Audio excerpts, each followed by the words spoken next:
What's up, everybody? Nelson Brothers MMA. It's Jason and Derek, and today we're going to be talking about the post-fight Yoel Romero versus Luke Rockhold. Yeah, I thought overall it was a great fight. It played out. It went the other way against us. We both had Rockhold win in the fight, but it doesn't shock me the outcome, and I think the Vegas odds really demonstrated that. They were pretty tight. We knew this could happen. Yeah, but Romero gets the TKO there in the third round. Romero got the job done. He got a knockout. One thing though we did get right is we said, at least I remember saying, is that if Romero is going to win this fight, he needs to get a knockout, and he did. So yeah. And looking back, at the end there, I noticed, you were saying it too, how hurt Yoel was. Yoel was really, really hurt. Yeah, I mean, I don't think he's exaggerating because he's a tough guy anyway. So when he sits down to do his post fight because that leg's bothering him, it shows you. And I wonder if that's just like a gut check for Rockhold, seeing that. Yeah. You look back, you got to be thinking, I was right there. I did think that Rockhold was finding his rhythm, like we talked about in between on our live broadcast there. Yeah. Rockwell talking a little trash in between the rounds. That. Yeah, I love that. As a fan, I hate when the fighters, they get like in the huggy fest, like, great fight in the middle. You're in a fight, like, act like it. And I love that about Luke Rockhold. Much respect. Thanks for doing that, Luke. And at the end of that second round, when Yoel landed those big bursts, right. And that was really hard for Luke to withstand all that.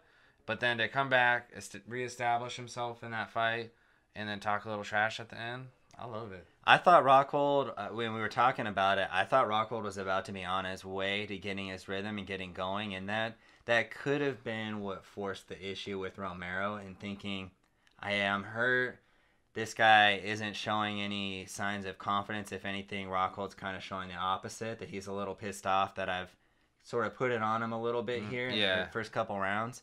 And I wonder if that's what spurred Romero to just give it one more kind of big burst with the big left, the follow-ups. Yeah, it was a 1-1 too. I mean, that just shows the power in Yoel Romero's hands. I mean, we didn't call him the juggernaut for no reason. I mean, that guy touched Luke with a glazing left hand, or grazing, and it put him down. Yeah. The thing, too, that impresses me is he got all of this done being an Olympic caliber wrestler, and he got it done no takedown attempts on either side. It could be a respect thing with, Rockhold's top game and overall jiu-jitsu game. I think Rockhold has got so good on the ground. I mean, when you got training partners like DC, like Cain Velasquez, they're both heavyweights, light heavyweights. You're used to spending plenty of time on the bottom. When you are on top, you probably just learn how to really lock dudes down because you're like, shit, I'm not here a whole lot. Let me lock this down. Yeah, I mean, that's a little bit of a guess there, but I have no doubt that he does probably not win the wrestling wars against those guys, and that's not any knock on Luke. That's just a testament to how good Kane and DC are at wrestling. I mean, those guys are like Olympic level. But it shows you the respect that people have from the ground game he developed out of that situation, that when he is on top, he locks it down. When he is on the bottom, he knows how to get up from underneath these guys. And to the point that an Olympic caliber wrestler who's known for throwing guys to the ground with regularity, not necessarily controlling. And I think that's what surprised me, is that I thought Romero would go for more takedowns and do what he kind of always does, in that not necessarily try to stay on top, but take Luke down and then maybe let him get up, but use that as a tool to win some of the rounds. So I wonder if this is a strategy thing where he's learning, you know what, that gasses me out a little bit. I'm not getting the gains out of that I want when I let guys pop up, and I don't want to flip to a top-heavy game. I'm going to just, let my hands work and see if I can just find the pace, which he did. The fight played out at his pace. Yeah, I mean, that's true, and I think maybe Yoel's using his wrestling at this point as a pace control, like you're kind of saying. If guys come in really hard on him and he doesn't like it, he'll take them down. But when they were on the feet, it looked like it was Yoel's pace, although there were moments, definitely, especially getting more into the later rounds there, where it looked like Luke was starting to get what he wanted, which was a little bit faster pace, and then landing the shots when he threw them. Because the first couple rounds, Luke was having a hard time getting through with his punches. He was landing good leg kicks, But when Yoel landed his leg kicks, they looked like they were much more meaningful. And Yeah. I think that was kind of the story of the fight. Luke couldn't really hurt Yoel, but Yoel ultimately, if he gassed out, that's how Luke was going to get him. Is it, start chipping him away.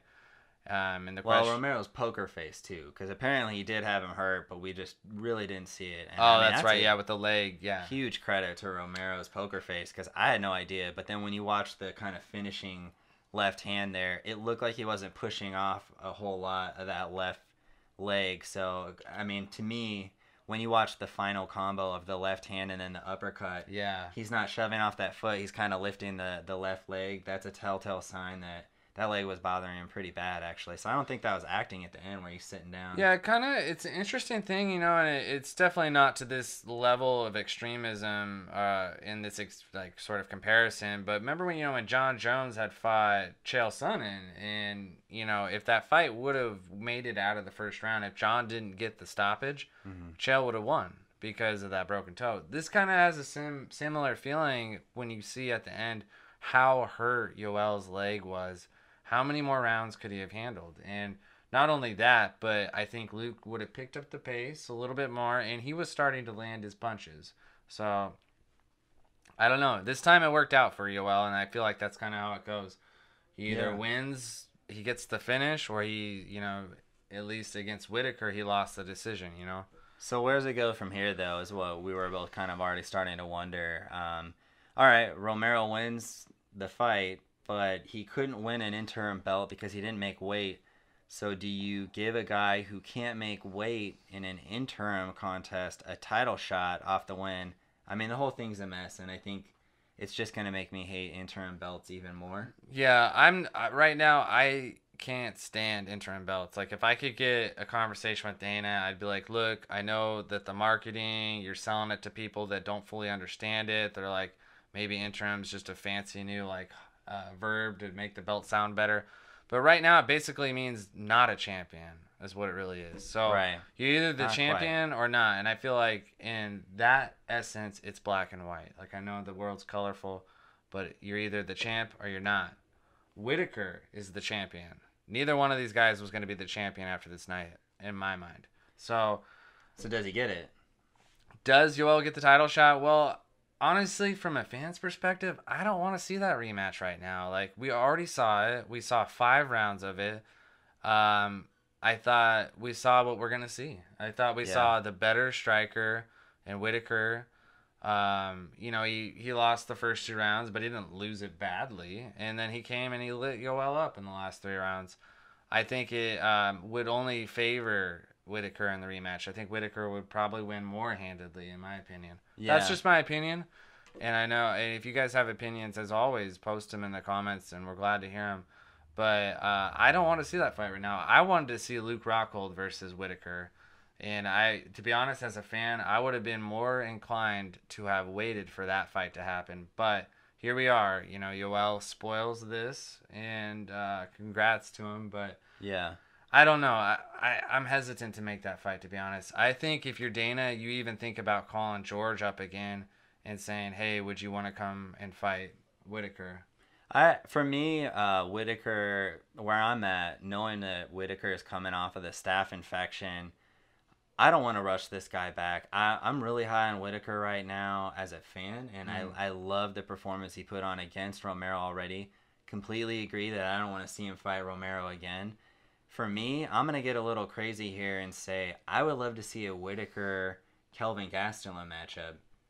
I'm not necessarily saying Gastelum deserves the jump over Weidman because Weidman beat him and I believe hasn't had a fight since that I can recall. Yeah. So, but Gastelum did just knock out Bisping, who is only 1 fight separated from the belt himself from St. Pierre. So there's not a really clear connection to Whitaker in any of that mix. And I love that matchup. It's kind of 2 smaller, undersized guys, and maybe formerly undersized as we get into new weight cutting rules. Maybe they're the new middleweights. Yeah. But to me, that's a matchup of 2 guys who are proving that you don't need huge size to rule a division. They both have great hands. I might give a little bit more of a power advantage to Kelvin, but I might give more of a overall combination and technique advantage to Whitaker. But I love the matchup. It's kind of a wrestler counter wrestler. It both really great boxing, slightly different styles and how they approach it. I'd love to see that fight personally, just as a fan, if I could pick anything. And I think there's a really clear cut reason for it. Yeah, I hadn't really thought about that, but now that you mention it, I love that idea. So I think at this point, But then what? But then where do you go with Romero is the question. It's I, like the guy just I won. think So I know we talked about it off camera, but I think with Yoel at this point, maybe he needs to win one more, or I don't know. Like, should he give Kelvin a hand? Like one more? I think it depends, I guess, on how long. How long is Whitaker going to be out? If Whitaker is going to come back soon enough, maybe even create like a fan poll and see like how the excitement level. I don't know. I'm sure they have some sort of polls where you can do like who do you want to see happen. But yeah, I think Kelvin, honestly, I think he's one of the most up and coming and brightest prospects. I know he had that hiccup against Weidman, but he had Weidman in some trouble in the beginning there too. So, Weidman at this point, I don't think you can do much with him. He's got too many losses and not enough wins as of late, in my opinion. So I think Kelvin would be a fresh face, and like you say, I think he makes for an exciting fight. That's the thing. Yeah.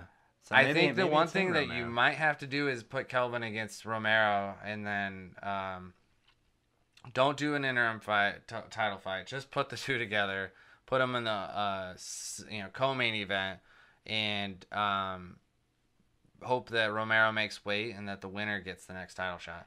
I think there's not a clear number one guy because of Yoel's missing weight. I mean, in my mind, but I know you could argue the other side where it was only 2 pounds and we're all human. Yeah. Does he? But I'll be curious to see. But I think this is also, and we get into it in one of our other videos as well. This is just such a great opportunity for a tournament because it is in such a state of flux, such a state of limbo. Do you do a quick 4-man tournament and give some of these guys a second chance, or I love tournaments. The UFC, and this is kind of getting off cusp, and I'll just quickly say that the one thing I wish the UFC would do is add a little bit more to its arsenal. Like right now, they really limit themselves on what they do. Like whether it's the way that they introduce the fighters to the cage, or the way that they begin the promotion, even the way that they label them, it's just the next number. And so everything's really predictable. And from an entertainment standpoint, that gets mundane. It gets old. And I think when you're not willing to evolve and or just bring in diverse ideas is when you're going to lose people, and including long-term fans, because they're just going to get sick of it. And yeah, I think Bellator, is putting a little pressure on them here. They're making old fighters of the UFC look new again just by putting in some new words and new format. And it's not like the rules are changing dramatically, but it's just by doing a little thing like having a tournament. And the UFC, for whatever reason, just doesn't do this. And I think right now would be a great opportunity with a sick champion that's that you really like. He's a young guy. He's got a bright future. Yeah. Let's get if people aren't sold on Romero, let's get a tournament together and find out who the real number one contender is. Yeah. For the fight. Yeah, and we get into a lot of that other stuff in some of our other videos, so if you liked some of those ideas and things that you're talking about, take a look through the channel and see if there's some of those other topics that you're more interested in. We appreciate you guys tuning in, and we'll catch you at the next fight night here.